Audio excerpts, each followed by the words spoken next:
Bonsoir. Bonsoir tout le monde. Bienvenue au Festival Québec en toutes lettres pour cet entretien avec Catherine Mavrakakis. Ça fait vraiment plaisir d'être là. Donc, je m'appelle Christiane Battenet, comme vous disiez Valérie, et on va passer ce soir 1 heure avec cette autrice fabuleuse qui publie non pas un, mais 2 romans absolument... en fait, deux livres, pardon, pas 2 romans. N'est-ce pas? Il y en a un qui est très, très réel. Donc, bienvenue, Catherine Mavrakakis. Merci beaucoup, Christiane, de vous être soumise à l'épreuve de mes livres. Et puis, je tiens à remercier énormément le festival de m'avoir pensé à moi et de m'avoir accommodé dans tous mes petits problèmes que j'ai eus avant d'accepter. Merci beaucoup. Ça fait plaisir. Alors, je vous présente Catherine Mavrakakis. J'ai ici la bio de Québec en toutes lettres. Donc, vous avez publié de nombreux romans, dont La Ballade d'Ali Baba, Les derniers jours de Smokey Nelson, Le ciel de Bay City, Oscar de Profundis et L'Annexe.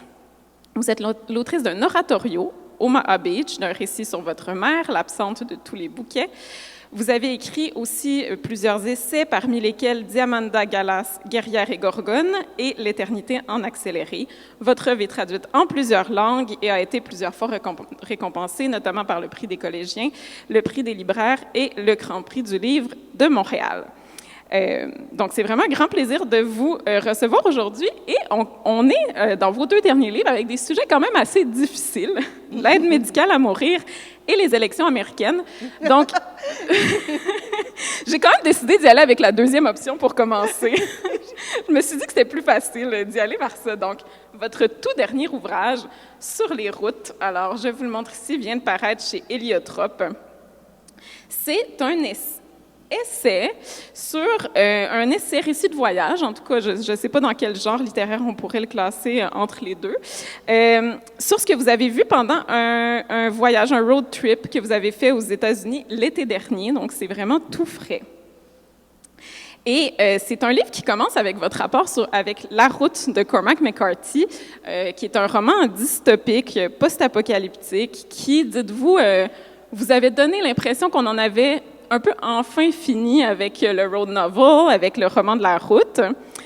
Et quand j'ai refermé le livre, moi, j'ai eu plus ou moins l'impression d'avoir été dans The Road, un peu moins cannibale, un peu moins dévasté, les États-Unis, mais quand même un peu statique. À la page 15, vous avez d'ailleurs demandé Cormac McCarthy avait-il raison? La route a-t-elle quelque chose de terrifiant et d'apocalyptique?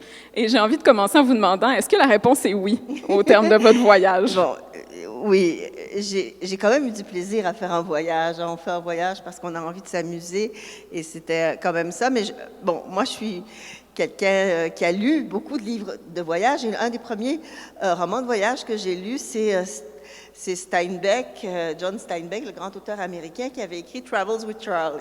Et il se promenait, il partait de New York, il allait avec son chien, qui était un caniche, à travers les États-Unis.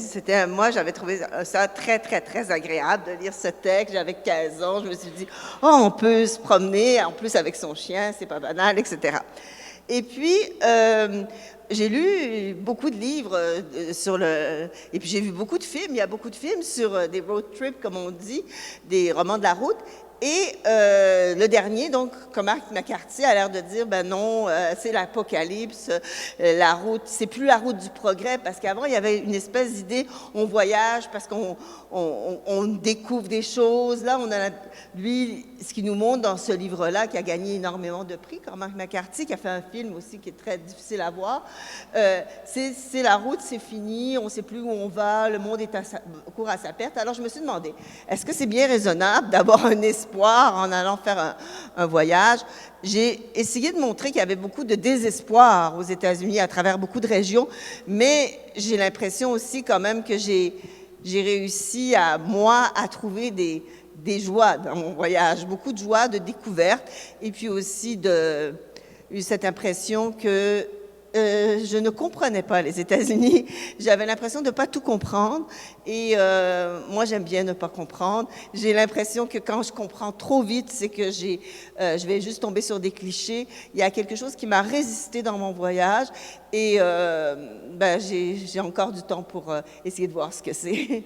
Et avec c'est intéressant. Quelles questions vous restent de ce voyage? Vous dites, j'ai l'impression de ne pas comprendre. Quel questionnement ou paradoxe vous sembliez résolu après ce voyage? Ben, c'est vraiment les gens, c'est-à-dire, j'avais l'impression que je ne comprenais pas toujours les gens, c'est-à-dire qu'on se fait des idées, des gens qui n'ont pas les mêmes idées politiques que nous, on se dit, bon, ben, c'est vraiment des ceci, des cela. Non, c'est des gens comme moi et qui n'ont pas nécessairement juste envie d'être, comment dire, violents, etc.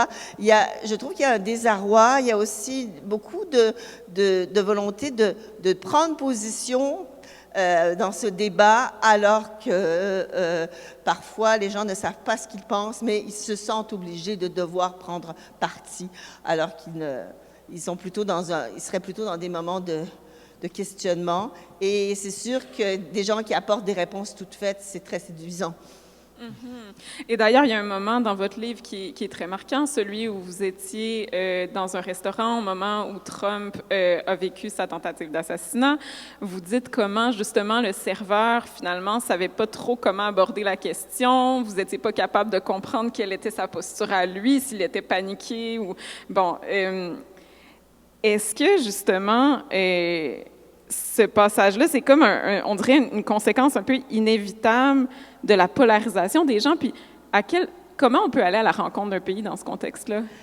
Ben justement, j'avais l'impression que je pouvais entendre, d'une certaine façon, une indécision. Ce serveur, il était manifestement dans un restaurant où, sans m'apercevoir, je m'en suis aperçue assez vite qu'il y avait beaucoup de républicains dans le restaurant à Memphis. Il n'y avait que des blancs, voilà. Donc, il y avait un couple de personnes noires, mais il n'y avait pas vraiment de...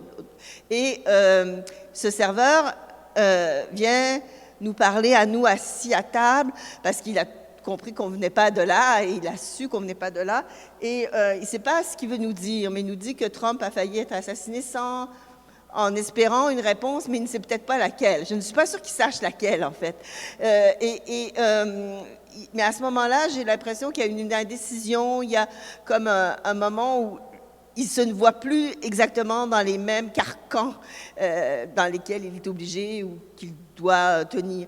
Donc, il est obligé de vivre. Donc, j'avais l'impression que l'extériorité donnait quand même la possibilité, non pas d'une libération de la parole, mais d'une indécision de la parole, ce qui est déjà pas mal. Oui, oui. Et puis, vous avez comparé d'ailleurs dans le livre cette attaque-là contre Trump à celle contre Mussolini en 1926, ce qui est quand même pas non plus anodin considérant la place de la Deuxième Guerre mondiale dans votre œuvre. Et ça, donc, vous dites, j'ai eu des joies, tout ça. Qu'est-ce qui, pour vous, on se sent un peu parfois à un moment charnière de l'histoire quand on voit l'élection qui s'en vient. Qu'est-ce qui, pour vous, pourrait faire balancer les choses du bon côté? Oh, je ne suis pas un politologue. Hein. Je ne sais pas ce qui pourrait faire balancer les choses du bon côté. Vraiment, je vais vous répondre avec beaucoup de modestie. Je suis juste une littéraire. Hein. Je suis juste quelqu'un qui a fait un voyage et qui a su l'écrire. Mais je ne sais pas ce qui pourrait changer les choses. Il y a un discours qui est faux. Par exemple, je comparais avec l'assassinat de Mussolini, parce que Mussolini, après 4 tentatives d'assassinat, a réussi à prendre beaucoup de place et devenir beaucoup plus, à créer des lois vraiment très fortes, parce que ces tentatives d'assassinat viennent créer un sentiment de panique politique, etc.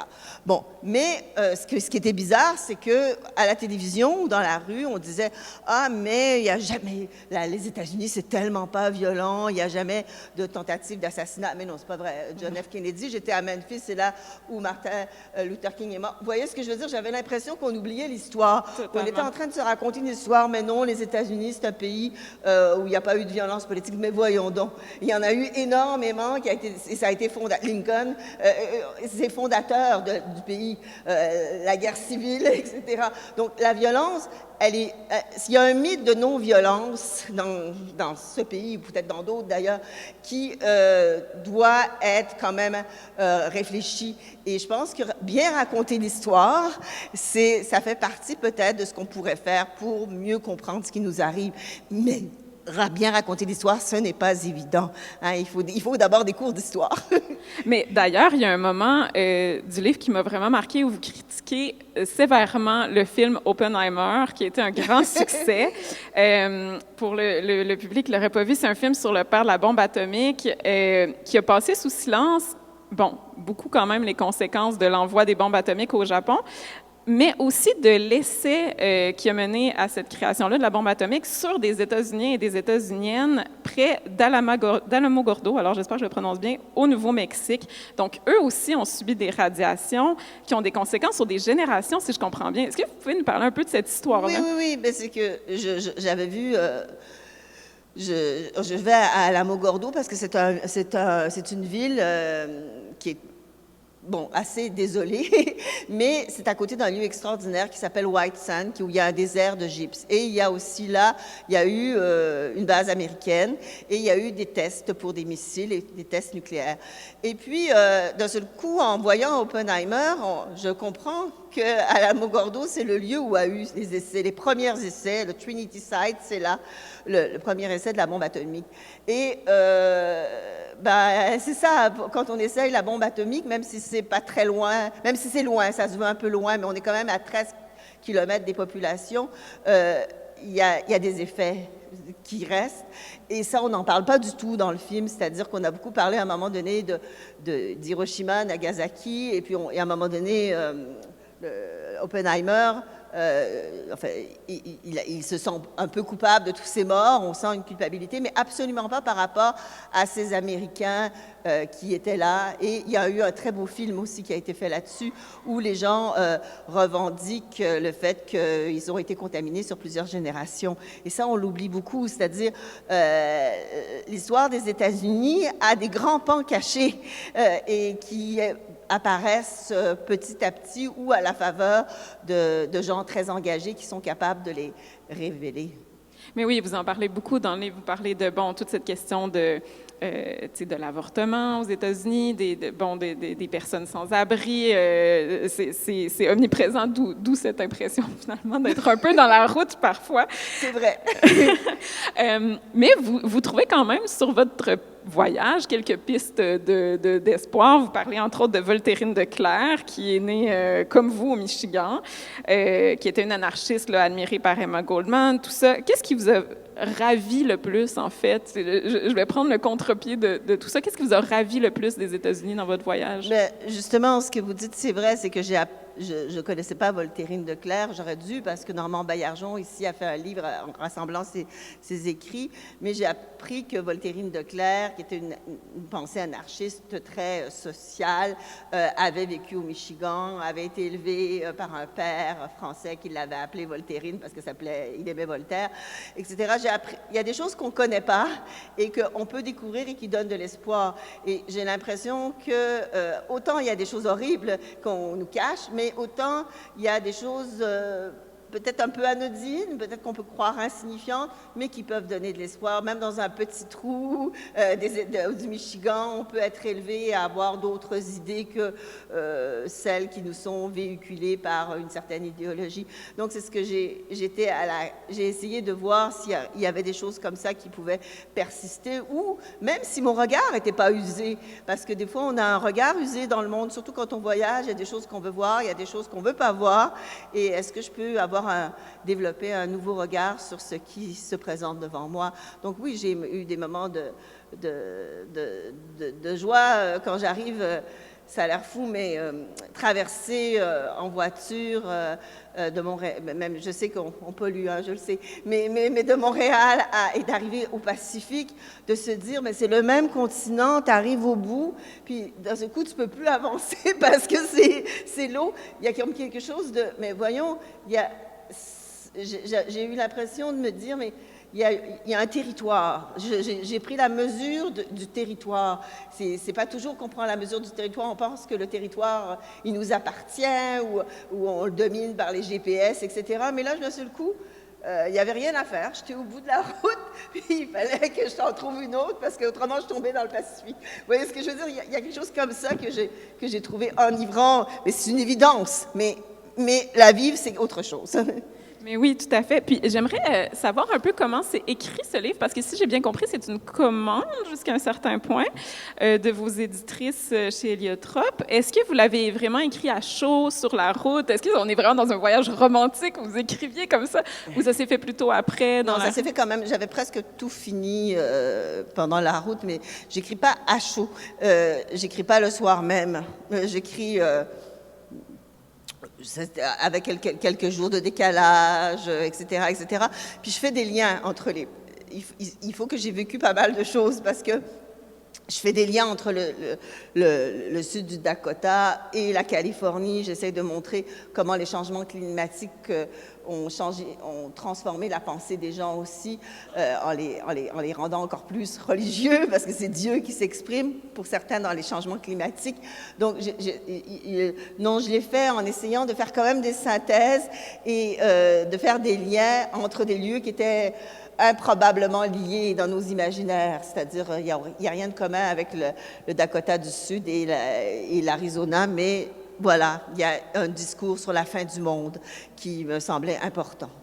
Oui, et une particularité absolument marquante de ce récit, c'est que vous faites ce voyage en femme de lettres, en professeur de littérature, vous convoquez toutes sortes d'écrivains, les écrivains délaissés de la Rust Belt, comme ou encore Jack Kerouac, John Steinbeck, aussi bien que des gens rencontrés sur la route. En fait, il y a autant d'écrivains et d'écrivaines dans votre livre que de personnes que vous rencontrez.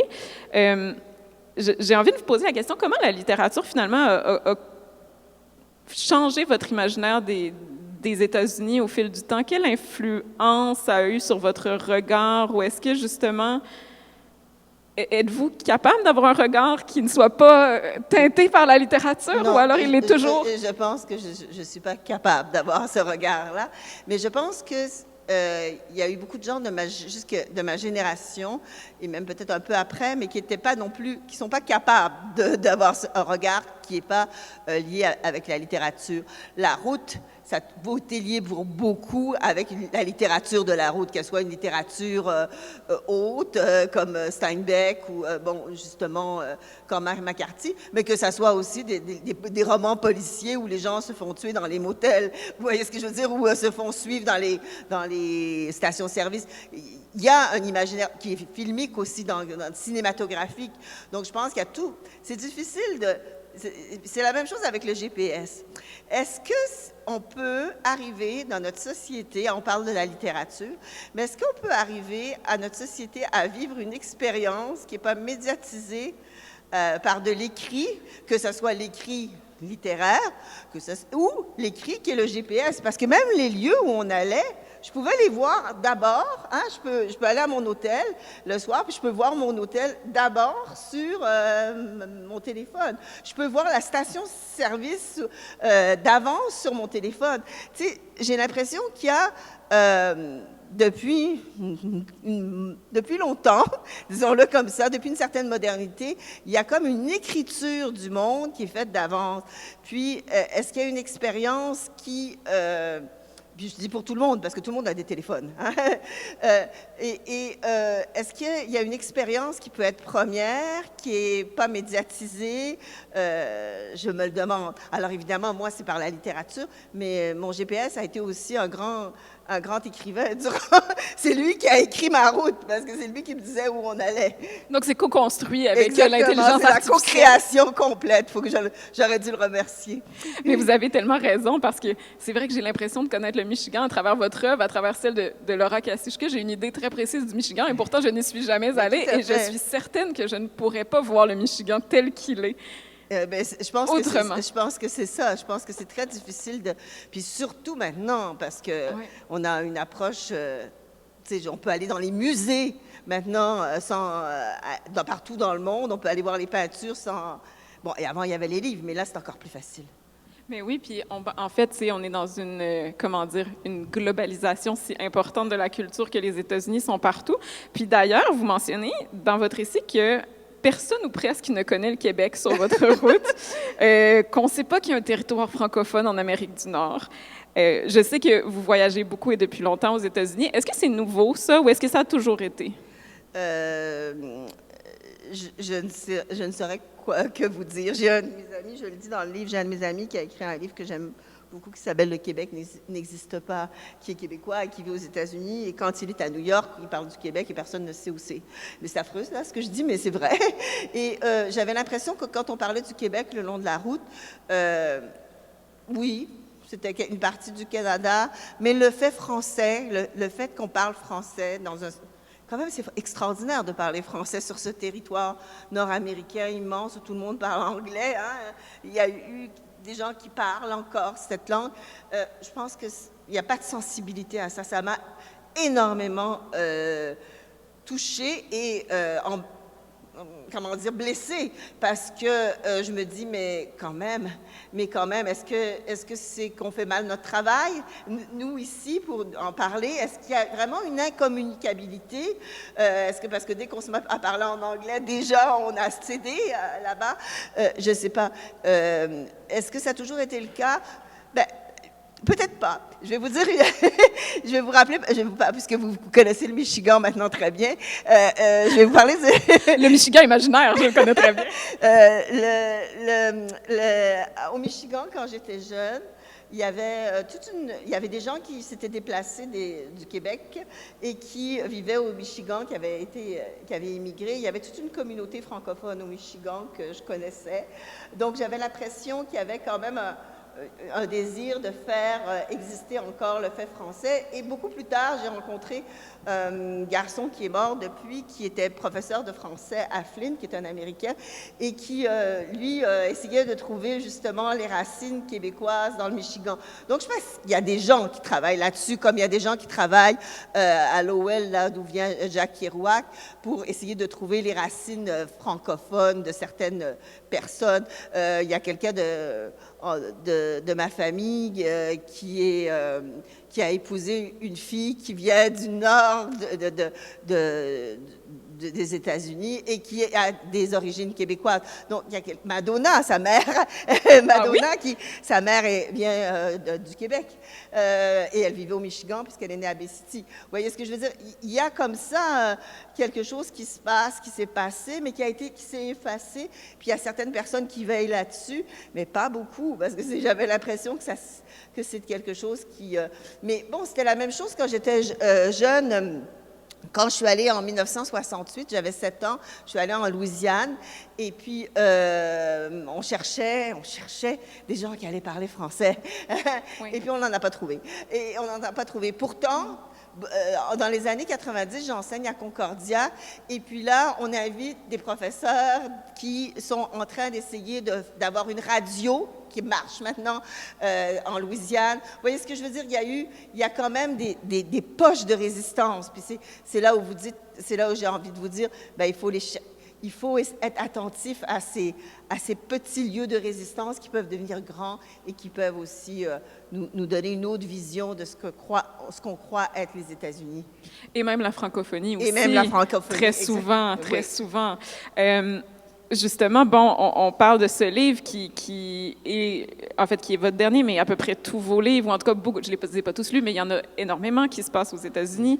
Il y a un peu plus de 15 ans, vous avez publié Le ciel de Bay-City, qui s'inspirait notamment de votre héritage familial, de votre histoire d'enfance à Bay-City.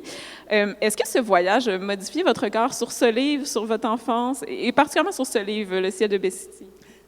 Non. C'est-à-dire, je retrouve à la fois une familiarité avec les États-Unis, parce que quand j'étais jeune, j'allais beaucoup aux États-Unis parce que ma mère a 2 sœurs qui ont immigré de France aux États-Unis, et donc j'allais beaucoup là quand j'étais enfant, mais je vois à la fois quelque chose qui marche et en même temps quelque chose qui marche pas. Donc, le ciel de Bay-City, pour moi, c'était... dans ma famille, il y avait un rêve américain. Ma mère l'avait pas parce qu'elle est venue au Québec, mais ses 2 sœurs, une de ses sœurs a épousé un soldat américain qu'elle a rencontré sur la plage du débarquement. Donc, j'avais l'impression qu'il y avait eu un rêve américain, mais que ce rêve américain virait au cauchemar. J'ai l'impression que c'est juste ça que j'ai réécrit. C'est-à-dire qu'il y a quelque chose comme ça. Il y a un rêve, il y a une possibilité de rêve, il y a une possibilité de joie, il y a une possibilité de « Ah, les choses vont aller bien ». Puis très vite, je ne sais pas pourquoi, peut-être c'est moi qui vois ça comme ça, mais je vois aussi toute une part d'un cauchemar américain. À cette époque, je disais dans Le ciel de Bay City, cette phrase d'Alice Cooper, qui est un chanteur « Welcome to my nightmare ». Mais c'était un peu ça. C'était l'envers de l'American Dream, c'était le nightmare d'Alice Cooper. Oui, puis justement, en revisitant un peu les articles sur ce livre, qui est en fait l'histoire d'une femme, justement, dont finalement les aïeuls qui sont hantés par la Deuxième Guerre mondiale lui font ressentir un peu ce poids de l'histoire dont elle essaie de se libérer. Et Mathieu Bellil en disait, finalement, je trouvais dans une formule qui résumait bien que la promesse de l'Amérique, c'est ce que votre livre nous dit, c'est que la promesse de l'Amérique, elle est impossible, elle est démente, que la volonté d'oublier nous condamne à se répéter et condamne la mémoire à s'encombrer de nouveaux fantômes à pleurer. Est-ce que finalement, cette croyance américaine-là qu'on peut toujours recommencer, que demain sera toujours meilleur qu'hier, nous mène à des... Est-ce que c'est ça qui est au cœur des situations problématiques d'aujourd'hui dans votre vision des choses? Oui, je crois qu'il y a comme quelque chose d'une promesse qu'on peut toujours tout effacer. On peut se refaire, hein? On va se refaire. Je vais aller me refaire. Puis mes parents, d'une certaine façon, mes tantes se sont refaites aux États-Unis. Mais elles n'ont pas fait de chirurgie esthétique. Mais vous voyez ce que je veux dire? Elles ont refait leur vie là-bas. Et elles ont... Je me disais... mais cette promesse que tout est nouveau, hein, parce que c'était dans Le ciel de Bay City, la tante de la narratrice veut une maison où personne n'a jamais habité. Ma mère était comme ça. Il fallait toujours une maison où personne n'avait jamais habité parce qu'elle avait peur qu'il y ait des fantômes dans le placard, enfin des squelettes dans le placard. Et puis,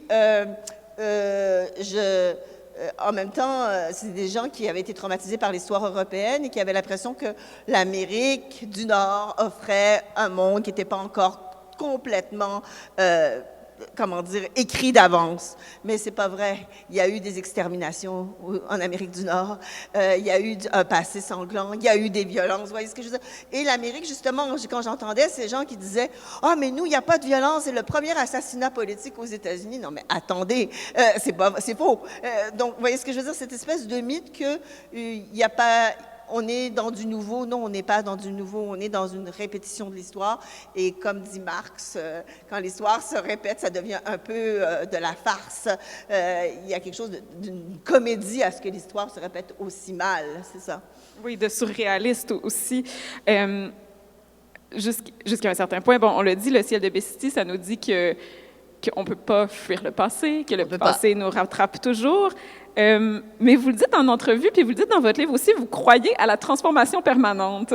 Alors, comment on peut réconcilier ces paradoxes? Que le passé nous rattrape toujours, mais qu'on peut toujours se transformer? Bien, je crois que si on est capable d'accepter le passé, il y a une possibilité de le transformer. Moi, je crois que... Je crois vraiment, moi, ça c'est mon côté les Lumières, j'ai mon côté où je pense que le savoir nous délivre un peu de certaines choses, que l'ignorance n'est pas bonne, je pense que l'ignorance est mauvaise. Je me dis que si on sait certaines choses, on va peut-être pouvoir traverser et se refaire. Moi, je crois beaucoup à la possibilité de se refaire. Dans le livre, je dis j'aime beaucoup la chanson de Lady Gaga, I Was Born This Way. Oui, mais moi, je pense que c'est bien qu'on soit né, il faut revendiquer notre naissance, mais aussi, on a le droit de changer en plein milieu de notre vie quelque chose. C'est pas juste la naissance qui nous permet de légitimer ce qu'on est. Il y a l'avenir aussi. On peut changer. Je l'espère vraiment, parce qu'autrement, on ne pourrait pas vivre. C'est-à-dire, si on ne pense pas qu'on puisse changer ou transformer les choses, ouh là là, c'est épouvantable. Donc, je pense qu'il faut qu'il y ait quand même un rêve dans la vie, et peut-être c'est ce rêve de régénérescence, mais en même temps, je pense qu'il faut se dire que en essayant de comprendre ce qui s'est passé, d'apprendre du passé, je crois. Mais là, je me sens très moralisatrice, hein, puis je suis pas... Non, mais c'est votre position à vous, à laquelle on s'intéresse dans ces livres quand même. C'est intéressant, ça me fait penser à une citation de Borges, je ne sais pas si vous la connaissez, où quelqu'un lui demandait, un journaliste lui demandait « Qui êtes-vous » et Borges a répondu comment vous dirais-je qui je suis? Je ne connais même pas la date de ma mort. On ne connaît pas son avenir, donc voilà, tout est à faire.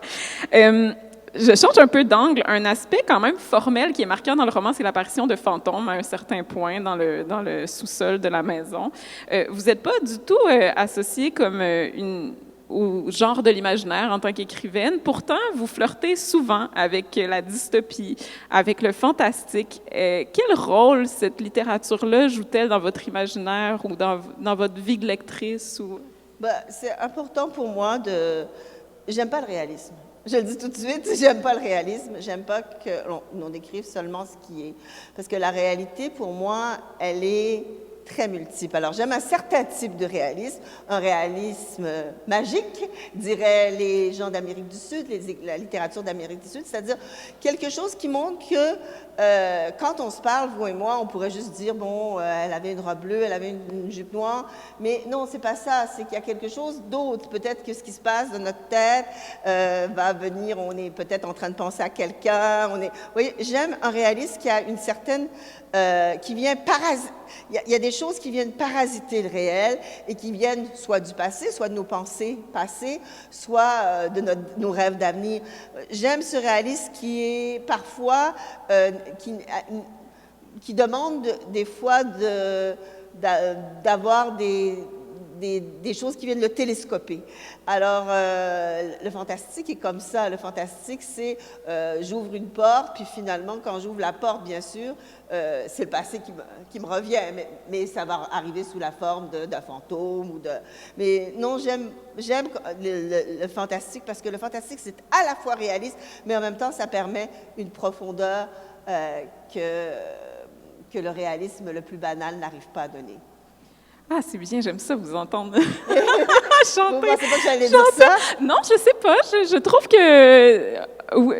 en fait, j'ai l'air de toujours citer Borges, mais je vais encore le citer. Il dit que la littérature fantastique n'est qu'une branche de la métaphysique. Puis en fait, la littérature fantastique nous amène dans la vraie nature de la réalité. Puis je trouve qu'on n'en parle pas beaucoup, en fait. C'est juste pour ça. Oui, je pense que la littérature fantastique, c'est beaucoup des questions philosophiques. Hein? Exactement. Donc, j'aime beaucoup ça. À cause de ça. Mais j'en fais peu, en fait. Hein? Je ne suis pas une grande écrivaine de fantastique. Ça arrive quand même souvent dans vos livres. Puis un autre aspect, je vous l'ai dit avant la rencontre, je suis une grande admiratrice et je vous ai découverte avec Le ciel de Bestie, qui a une énergie très forte. Il y a une énergie dans cette narration-là, c'est emporté. Dans quel état vous étiez quand vous l'avez écrit? Est-ce que cette énergie-là, elle est dans le corps quand vous écrivez? Comment ça se passe? J'étais vraiment dans des souvenirs. C'est-à-dire, le ciel de Bestie, c'est pas exactement mon histoire. J'ai pas mis le feu à la maison de ma tante quand j'étais jeune, mais j'avais l'impression que justement que je racontais quelque chose qui était vrai, mais pour le raconter, il fallait que je fasse sentir par un procédé un peu fantastique. On ne sait pas si elle va mettre le feu à la maison vraiment, on ne sait pas si elle est folle mais j'avais l'impression que je pouvais faire advenir un état d'esprit, alors que par ce moyen qui était un moyen très pratique, c'est-à-dire mettre le feu, c'est un événement. Dans quel état j'étais? J'étais à ce moment-là, je me moquais de moi. Je me moquais il y avait dans l'écriture, à la fois, je revivais des choses que j'avais vécues, mais en même temps, avec ce que permet l'écriture, c'est, pour moi, c'est quand même une mise à distance, c'est quand même une capacité de dire quelle forme va prendre mon récit pour que je puisse, c'est pas seulement dire quand j'étais jeune, je me sentais mal, c'est pas ça, c'est quelle forme, quel événement peut créer le mal que je ressentais, et puis d'un seul coup, c'est plus ce que je ressentais, c'est ce que ma narratrice sentait. C'est toutes ces distances, et j'aime bien pouvoir me moquer d'expériences vécues qui sont pourtant traumatiques, mais qui arrivent à prendre une forme qui m'est inconnue et avec laquelle je peux jouer. Oui, et d'ailleurs, ça nous fait une bonne transition pour parler de votre plus récent roman, qui est sur les hauteurs du Mont Taureau, où on rencontre 4 sœurs qui se rendent aux États-Unis. Hein, voilà. pour que l'une d'entre elles, Rose, puisse recevoir l'aide médicale à mourir dans une clinique un peu particulière où finalement on fait de sa mort un geste artistique rassembleur en étant avec ses proches et en créant une œuvre d'art. Et donc, Rose et ses sœurs doivent créer une œuvre là, pour que Rose puisse partir ensuite à la date entendue. Votre livre est très ironique. On sent une critique du désir de performer dans notre société, jusque dans la mort, de faire d'à peu près tout une production. C'est un livre, moi, je l'ai reçu comme quelque chose qui dénonce le refus d'accueillir la mort, tout ce qu'elle symbolise, en fait, la faiblesse, tout ça. Donc, croyez-vous que d'une certaine manière, on est dans une époque où c'est plus difficile de mourir qu'à d'autres époques? Est-ce que c'est plus difficile de mourir? Non, je pense qu'on meurt. Mais je sais pas, parce que ce que je sais des autres époques, c'était pas si facile que ça, mourir non plus, parce que... mais je crois que... Moi, je voulais me moquer, puisqu'on va faire le lien avec ce qui a été dit tout à l'heure, je voulais me moquer de la croyance dans l'art, qu'à la fin de sa vie, si on a fait une bonne œuvre d'art, on va faire une bonne œuvre d'art tous ensemble avant de mourir, puis il va rester une œuvre d'art. J'aime beaucoup l'art, je fais juste lire des livres, etc. Mais j'avais envie de dire où la création, l'art,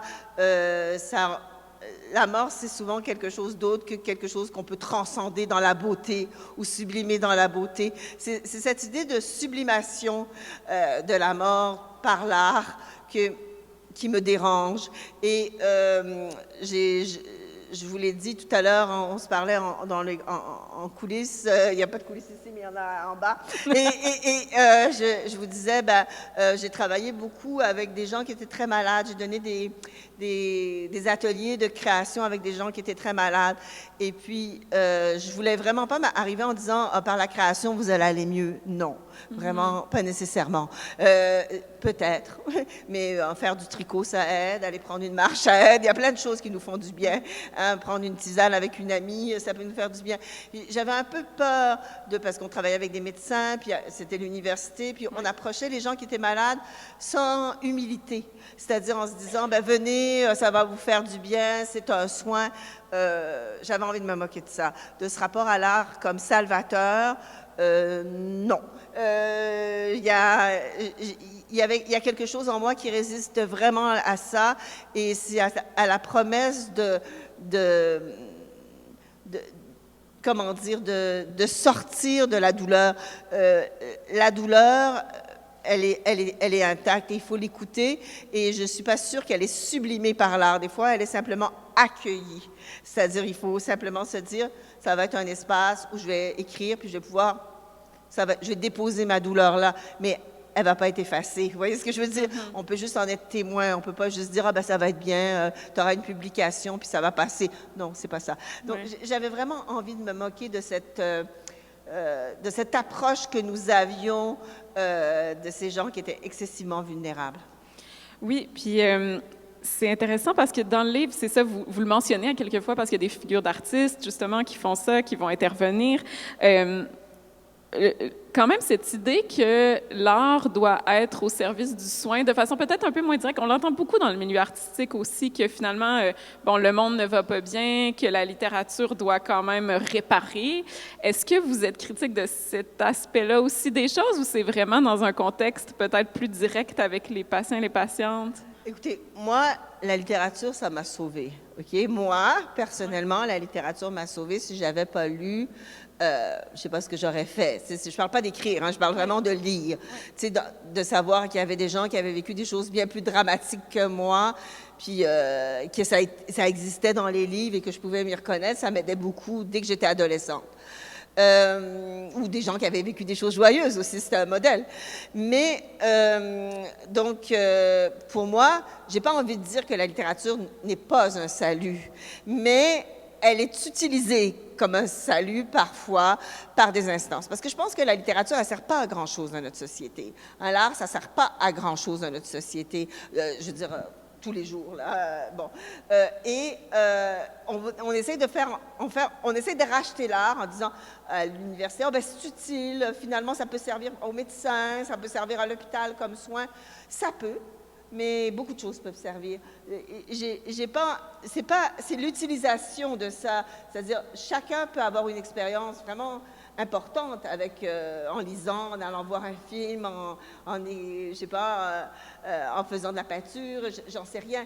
Mais j'ai pas envie que ça soit la littérature mode d'emploi, l'art mode d'emploi. Non, la littérature, des fois, quand on écrit, ça fait très mal.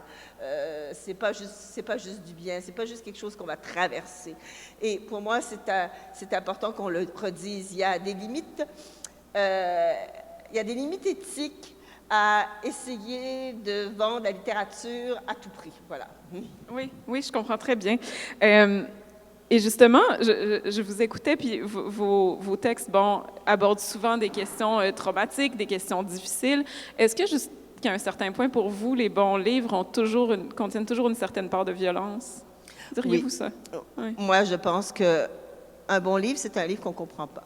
Comme les pays. Exactement. Et c'est-à-dire, moi, je me rappelle, je disais ça quand j'étais dans mes cours à l'université, quand j'étais jeune, je me disais, ça, c'est un bon cours parce que j'ai compris peut-être la moitié, mais il y a l'autre moitié, ça va me faire réfléchir pendant... Tu sais, même, je trouve que les bonnes conversations avec mes amis ou avec quelqu'un, j'ai pas compris tout de suite, mais je vais comprendre plus tard. Ça va me revenir. Vous voyez, je garde ça. Je suis capable de le garder, d'emmagasiner un petit peu, puis plus tard, je vais ressaisir. Et j'ai l'impression qu'il y a quelque chose de l'incompréhension, et c'est une violence, l'incompréhension, parce qu'il y a des livres qui nous font violence parce qu'on ne les comprend pas tout à fait. Alors, cette violence-là, elle est plus importante pour moi, cette violence de l'incompréhension, c'est-à-dire, je ne comprends pas tout. Il y a quelque chose qui m'échappe. C'est plus important qu'une violence comme celle qu'on disait, on parlait de Cormac McCarthy, où il y a des cannibales qui mangent des gens. Oui, mais c'est pas là que je trouve le livre de Cormac McCarthy violent. Son livre, et le film, oui, parce qu'on nous montre ça. Mais Cormac McCarthy, ce qui est violent, c'est qu'on ne sait pas où on est. C'est la fin du monde. Lui, il est seul sur la route avec son fils. Puis, ils essayent de s'en sortir. On ne sait pas où ils vont. On ne sait pas s'ils vont vraiment s'en sortir à la fin, si son fils va continuer. C'est tout ce que je ne sais pas qui est excessivement violent. C'est pas juste ce que je sais qui. Vous voyez ce que je veux dire? Il y a dans l'incapacité de savoir quelque chose qui est à la fois violent, mais qui nous aide parce que je vais réfléchir grâce à ça. Oui, tout à fait. Écoutez, je veux voir si le temps file trop vite. Non, c'est bon, on peut parler. On peut parler encore de tout ça. L'art joue une grande place dans ce livre-là, et entre autres, La montagne magique de Thomas Mann, il y a clairement eu un lien. Quel rôle ça a joué dans l'écriture de ce texte? Parce que, donc pour le public, en fait, il y a des documentaristes qui viennent à un certain point dans la clinique et veulent appeler leur documentaire La montagne magique. Donc, quel est ce lien? Écoutez, moi, j'écris en étant toujours accompagnée par d'autres livres. C'est-à-dire, moi, je suis une plagiaire. Elle l'a dit en public. Vous pouvez me poursuivre. Donc, Thomas Mann peut me poursuivre. Donc, je suis accompagnée par certains livres. Et j'avais lu, quand j'étais jeune, La montagne magique de Thomas Mann, mais il vient d'être republié, retraduit en français, dans une très, très belle traduction, et je l'ai lu récemment. Et j'étais complètement plongée dans ce monde où, je vous raconte l'histoire, c'est Hans Castorp va voir son cousin dans un sanatorium, et parce que son cousin a la tuberculose, et puis une fois qu'il est dans le sanatorium, il reste, et il s'aperçoit qu'il a peut-être la tuberculose, qu'il l'a attrapé là, vous voyez ce que je veux dire? Il est fasciné par le monde de la maladie, bon, il reste là. Et je me suis dit, moi, en ce moment, je travaille beaucoup sur la question de la maladie. J'ai toujours travaillé sur la question de la maladie parce que j'ai eu aussi beaucoup d'amis qui sont morts du sida. Ça a été mon premier livre. Je me suis dit, qu'est-ce que c'est le rapport à la clinique? Qu'est-ce que c'est le rapport à la sociabilité dans l'hôpital? Alors, bien sûr, la sociabilité, elle n'est pas très là quand on va faire 3 jours à l'hôpital, mais il y a aussi la sociabilité des soignants. Il y a aussi, bon, j'avais envie de travailler là-dessus. Et moi, ma clinique, c'est une clinique donc d'aide médicale à mourir. C'est pas du tout une clinique de la tuberculose où on guérit les gens. Mais j'avais l'impression que j'avais envie de travailler sur ce milieu à part, cette mise en quarantaine de gens. Alors, chez Thomas Mann, c'est magnifique, c'est la mise en quarantaine par la tuberculose. Mais moi, c'était la mise en quarantaine par la mort. C'est qu'on irait tous mourir dans ce lieu extraordinaire qui est la clinique de la docteure Gardner. Si on avait de l'argent, on irait tous mourir parce qu'elle sait comment nous faire mourir et elle sait nous faire faire une œuvre d'art, etc., etc. J'avais envie de travailler sur cette mise à l'écart que crée la mort, mise à l'écart qui, chez la docteure Gardner, est occultée parce qu'elle en fait un lieu presque de villégiature, c'est le Club Med de la mort. Hein? Oui, c'est un Club Med de la mort et très bien marketé, on le sent aussi. Et c'est une critique aussi, vous le dites en entrevue également, du rôle qu'on accorde aux médecins dans la gestion de la mort dans notre société. À qui devrait-on confier cette gestion de la mort pour vous? Mais je ne pense pas qu'on devrait enlever la gestion de la mort aux médecins complètement. S'il y a des médecins dans la salle, je veux encore être soignée. Mais je pense que c'est la médecine qui décide. Beaucoup, c'est quand, les gens peuvent décider, mais ils vont décider par rapport à une santé que la médecine est capable de juger et d'évaluer. Je ne sais pas à qui on doit le faire. Il y a des comités d'éthique, mais j'ai l'impression que vous parliez tout à l'heure de la métaphysique, vous parliez de la philosophie. Moi, j'ai l'impression que la place de la philosophie a beaucoup disparu. C'est-à-dire, je reprends les phrases que l'on disait à la Renaissance, philosophie, c'est apprendre à mourir. Comment apprendre à mourir dans notre société? C'est pas juste comment mourir, mais comment apprendre à mourir, parce que c'est un apprentissage aussi souvent. Des fois, on n'a pas et c'est un bel apprentissage, parce qu'il y a des gens qui n'ont même pas le temps, qui vont mourir comme ça, fauchés par la mort. Mais cet apprentissage de la mort, je ne sais pas où il est. Je ne le vois pas. Et ce n'est pas parce que je suis nostalgique de la religion, je n'aime pas la religion. Ce n'est pas ça la question. Je me demande qu'est-ce qui nous permettrait d'avoir une réflexion sur ce que c'est envisager la mort dans notre société. Alors, je pense que c'est des démarches personnelles. Je pense que les gens y arrivent en allant voir le psychologue, avec des amis. Il y a des amis qui sont... J'ai un très beau livre que j'ai lu, je donne souvent à mes étudiants, de René Tsekati, qui s'appelle « L'accompagnement ». C'est un ami qui accompagne son ami alors qu'il a le sida. Il l'accompagne et physiquement et psychologiquement à travers l'approche de la mort. Il y a des lieux, je ne dis pas qu'il n'y en a pas, mais je ne sais pas... la sanction, elle vient toujours du médical. Ça m'embête un peu. J'ai l'impression qu'il faudrait multiplier les points de vue. Oui, c'est drôle parce que David Fuenkinos était aussi en entretien ici et il a raconté durant son entrevue qu'en Corée, les gens assistent à leur propre enterrement pour s'y habituer. C'est une tradition de comme assister à une espèce de répétition de son enterrement. Donc, vous travaillez depuis longtemps sur cette question, justement, vous dites la maladie, la mort. Est-ce que finalement, c'est un peu propre à la société occidentale d'avoir autant de difficultés à regarder la mort en face? Je suis pas spécialiste des autres, mais je pense qu'il y a dans la société occidentale quelque chose qui n'est absolument pas pensé et qui a été complètement laissé à la médecine. Et la médecine, pourquoi elle ne prendrait pas ce pouvoir-là? C'est le pouvoir biomédical, comme le disent des philosophes comme Michel Foucault, mais elle n'a pas tort de le faire, mais c'est à nous de lui dire c'est bien, mais il y a d'autres façons d'entrer en dialogue avec la mort. Et voilà. Oui, et le personnage de Clarissa Gardner, vous en avez un peu parlé, c'est en fait la fondatrice de la clinique. C'est un personnage qui est, comment dire, désagréable, grandiloquente, en fait, finalement, un peu de façade dans son souci de ses patients et de ses patientes. C'est pas la première fois qu'on voit ce genre de personnage-là dans vos livres, un peu plus grand que nature, un peu imbu de lui-même. Qu'est-ce qui vous fascine dans ces personnages de démesure-là? Ben, ce qui me fascine, c'est le pouvoir que ces gens-là ont sur les autres.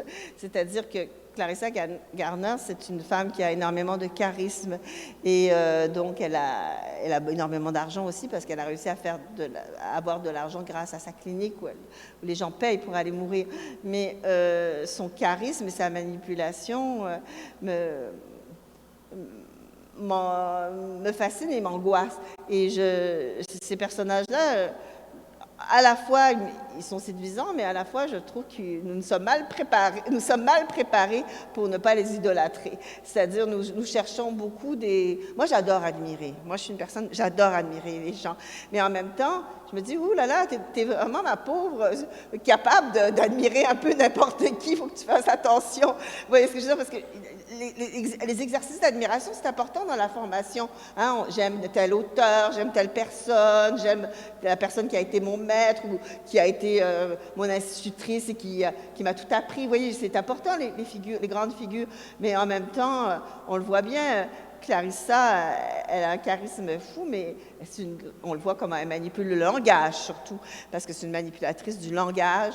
Et j'ai envie de critiquer un peu ce rapport, comment dire, de trop grande maîtrise à la langue. Oh, on se demande pourquoi. Quel intérêt. Et comme vous avez autant travaillé justement sur cette question de la mort, on entend souvent quand même à propos du geste d'écriture que c'est un geste qui vise un peu une certaine forme d'immortalité, de laisser une trace, de transcender la mort jusqu'à un certain point. Est-ce que c'est une vision qui vous parle, de ce lien-là entre l'écriture comme trace, comme désir un peu finalement de transcender sa mortalité? Je crois que on ne peut pas transcender sa mortalité. Je ne crois pas que ce soit possible. Je crois qu'il y a un désir. Moi, les textes des gens que je lis du passé, je les vois comme c'est ce que dit Sloterdijk, un philosophe. Il dit, les livres du passé sont des lettres qui nous sont envoyées. Il faut les lire, ces lettres qui nous sont envoyées. Mais est-ce que je pense que ces gens-là, il y a une transcendance? Non.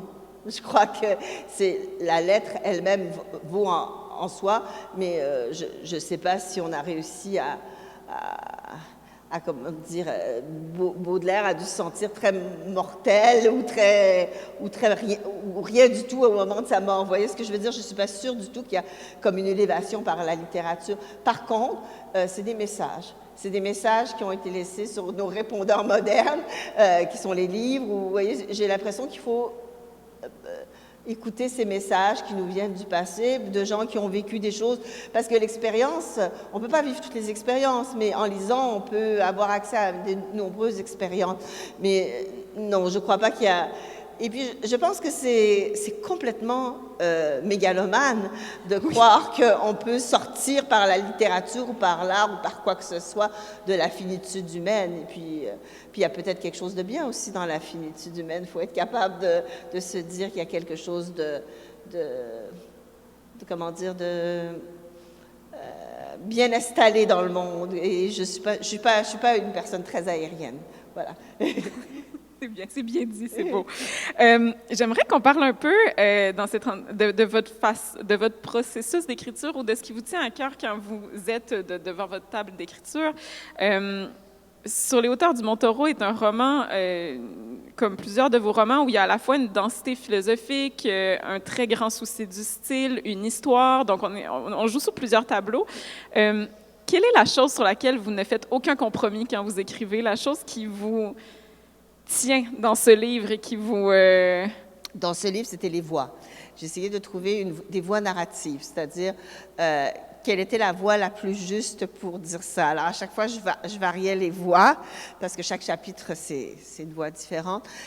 Pour moi, c'était vraiment essayer de trouver, vous parlez du style, je le dis plus avec le mot voix parce que c'est quelque chose que j'entends plus, mais j'avais l'impression qu'il y avait à chaque fois un rythme différent, qu'il y avait une possibilité de changer de vitesse à travers chaque chapitre. C'était ce que j'essayais de faire. Mais ce qui me tient en général le plus, c'est le rythme. Je crois qu'à chaque fois, j'essaie de trouver des rythmes différents. L'écriture Pour moi, c'est une question de rythme. Mais je dis pas que je dis pas que ça doit être pour tout le monde et je peux apprécier autre chose.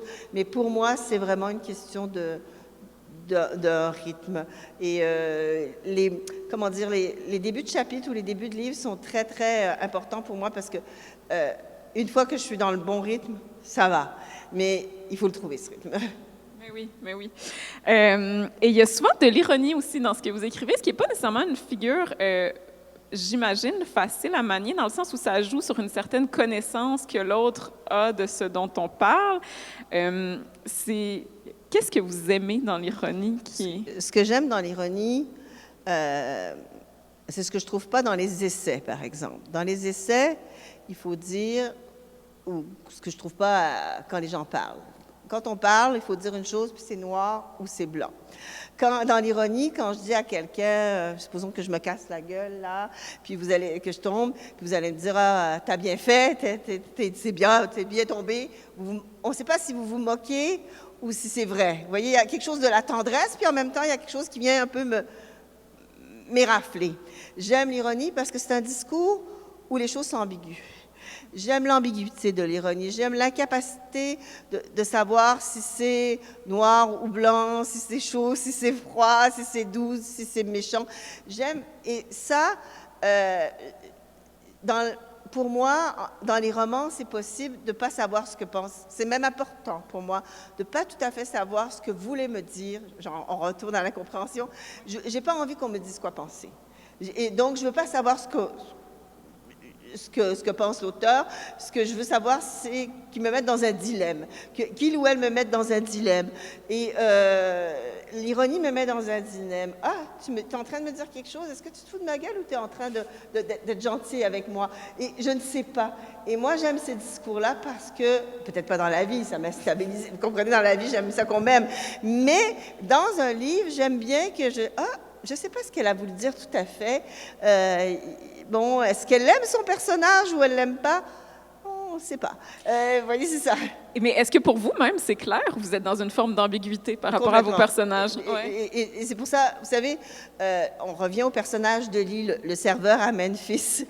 Pourquoi il m'a tellement intéressée? Je pense que c'est comme un personnage pour moi, parce que je pense c'était pas clair pour lui s'il voulait que Trump soit tué ou pas. Je sais même pas si c'était clair pour lui. Vous voyez ce que je veux dire? Parce qu'il y a une partie de lui morale qui se serait dit, ben non, on ne tue pas aux États-Unis les présidents ou les anciens présidents. Puis il y avait quand même une partie de lui où il y avait un souhait de mort, mais qu'il ne pouvait pas formuler. Vous voyez ce que je veux dire? J'aime des personnages comme ça qui sont... c'est incapable de les cerner très vite. Et on en a parlé un peu avant, vous êtes enseignante en création littéraire, une enseignante qui marque énormément ses étudiantes et ses étudiants au point qu'on a fait un livre sur vous qui s'appelle « Catherine n'est pas là ». Moi, j'ai envie de vous demander, vous, qu'est-ce que l'enseignement, ça vous a appris sur la littérature, à l'inverse? Alors, l'enseignement,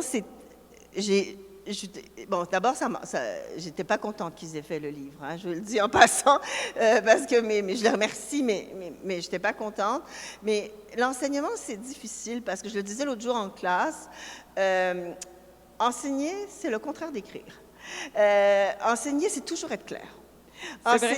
Il faut essayer d'être clair dans l'enseignement. Il faut faire passer un message clair. C'est pas l'ambiguïté dans l'enseignement, parce qu'à la fin, ils vont te noter sur est-ce que c'est la bonne réponse ou c'est la mauvaise réponse. Arriver à enseigner la recherche-création, c'est leur montrer que c'est transmettre un savoir où l'ambiguïté va être importante. C'est-à-dire, une phrase, si j'ouvre la porte, bien, si c'est juste j'ouvre la porte, c'est plate. Mais on peut dire j'ouvre la porte, puis que dans le contexte, ça soit très, très ambigu. Vous voyez ce que je veux dire? Je trouve qu'enseigner la recherche-création, c'est compliqué parce que ce n'est pas enseigner avec un idéal de clarté. C'est leur enseigner c'est très complexe.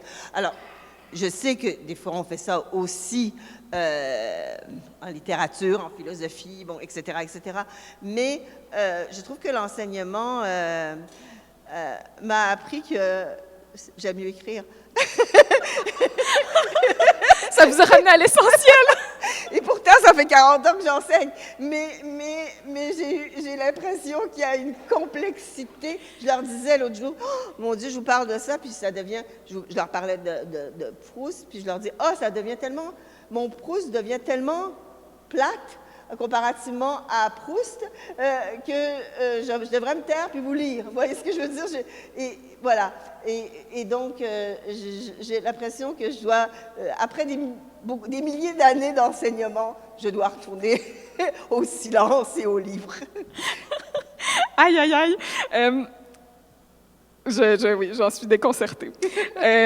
Oui, je voulais vous demander aussi, justement, qu'est-ce qui a été plus important de transmettre pour vous aux étudiants? Justement, est-ce que cette idée-là de l'ambiguïté, oui, c'est ce qui est le plus essentiel pour vous dans l'apprentissage? Oui, et aussi le droit. C'est-à-dire le droit à essayer des choses. C'est-à-dire, c'est pas... Il ne faut pas juste recracher ce qu'on nous donne. Il faut essayer la possibilité d'écrire dans l'échec. Et ça, je trouve ça fabuleux à l'université parce qu'on peut faire une maîtrise et, en création, par exemple, et c'est pas un livre, c'est ce qu'on se disait tout à l'heure, c'est pas un livre, une maîtrise, c'est en création, c'est peut-être un livre un jour, mais c'est un essai dans le sens noble du terme, c'est-à-dire peut-être un échec. Vous voyez ce que je veux dire? Quand on essaie quelque chose, c'est peut-être un échec, mais il y a un savoir ou une technique qui va apparaître à travers tout ça. Écrire un livre, il faut que ce soit un produit fini, lisse. Vous voyez ce que je veux dire? Il y a quelque chose. J'aime l'expérimental dans la possibilité de l'université. Je trouve que et il y a quelque chose qui devient en recherche-création qui est de l'ordre du laboratoire. C'est-à-dire, quand on est des scientifiques, dans un laboratoire, des fois on passe 2 ans sur quelque chose, puis c'était une fausse hypothèse. Et puis, on s'est trompé, puis bon, on va passer à une autre hypothèse. Mais la recherche-création, il faut l'envisager comme ça, comme quelque chose d'expérimental qui peut-être va nous amener à un ratage, mais qui, la prochaine fois, peut-être nous amènera à une vérité. Vous voyez, et c'est ce que j'aime. Et le monde de l'édition, c'est complètement différent et c'est pour ça que mes étudiants ont beaucoup de mal à faire le passage entre l'université et le monde de l'édition quand ils se mettent à publier. C'est qu'ils se disent, ils croient que les échecs sont publiables, mais non, c'est parce que très peu de maisons d'édition vont aimer ça. Donc, voilà. Ce serait audacieux, oui, quand tout même. Tout à fait. Le temps file, je vais me tourner bientôt vers le public pour prendre quelques questions. J'en ai peut-être une dernière à vous poser avant qu'on aille là. Le ciel de Bessie, dont on a parlé, vient d'être nommé parmi les nouveaux classiques québécois dans un dossier de la presse. Vous qui enseignez la littérature, je vous ai entendu dire en entrevue que pour vous, il faut que les classiques se renouvellent, que ça dépende un peu des moments auxquels on est en ce moment. Quel type de classique trouvez-vous dont on a... De quel classique avons-nous besoin aujourd'hui, en 2024? Moi, j'aime... c'est-à-dire, la notion de classique, elle me plaît parce qu'elle est souvent anachronique. C'est-à-dire qu'un classique, c'est ce qui peut avoir un sens, mais qui n'a pas tout de suite du sens dans notre monde. Donc, c'est ça ce que j'aime. C'est qu'un classique, c'est ce qui vient comme... je vais le dire d'une façon un peu vulgaire, foutre la merde dans notre pensée actuelle. Vous voyez ce que je veux dire? C'est pas comme ça que je pense maintenant, mais oui, on pensait comme ça, et oui, ça a été comme ça. Donc, ça dépend de l'actualité pour moi, un classique. Vous voyez ce que je veux dire? Alors, je peux pas vous répondre parce que de quoi on a besoin? Je sais pas, on a besoin de tellement de choses. Je saurais pas quoi vous... ça serait... je ferais une mauvaise liste. Mais j'ai voté, moi, parce qu'il a fallu que je vote. Oui. Et comme je le dis, je le répète, je n'ai pas voté pour le ciel de Bessie. Mais j'ai voté aussi pour savoir quels étaient les classiques. Je ne l'ai pas fait seulement par rapport aux livres que j'aimais. J'ai fait par rapport à ce que mes étudiants, je me rappelais de tout ce qu'eux me disaient qu'ils aimaient. Donc, j'ai essayé de penser à ce qu'ils avaient aimé dans les 20 dernières années. Et oui. Voilà. Ce qui leur parlait, finalement. Donc, ce sur quoi ils ont fait des maîtrises et des doctorats. Oui, tout à fait. Mais écoutez, merci. J'aurais plein d'autres questions.